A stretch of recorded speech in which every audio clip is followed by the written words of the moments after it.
Hello, my name is Carrie Pilling. I'm from George Mason University.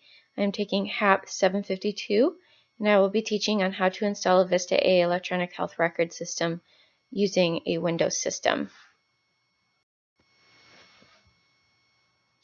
From the class website, you'll need to download the installer by clicking on the following link. Once you do so, you will download the file, and this could take anywhere from 1 to 4 minutes. Once it's been downloaded, you want to open up the file. And then a welcome to the VistA for Education Setup wizard pop-up will show on your screen. Go ahead and click the next button. You will then need to wait for the file to be extracted, and this could take up to 10 minutes depending on your system. From there, you will get a pop-up for the license agreement. Go ahead and read that and either accept or decline the agreement and click Next.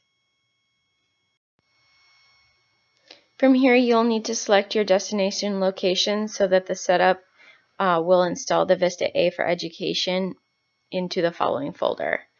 Go ahead and click Next. From there, you will click to install. And then the installing will take place, and you'll need to wait up to 15 minutes depending on your system. Some Windows security systems will have a pop-up feature that asks you whether or not you would like to install the device software. If this happens, then you can go ahead and click Install. And the final step is to click Finish. You are done completing the VistA for Education install mode for your wizard. From there, you'll be able to see your VistA apps ready to use on your desktop or wherever you have placed them in your file. Thank you for listening.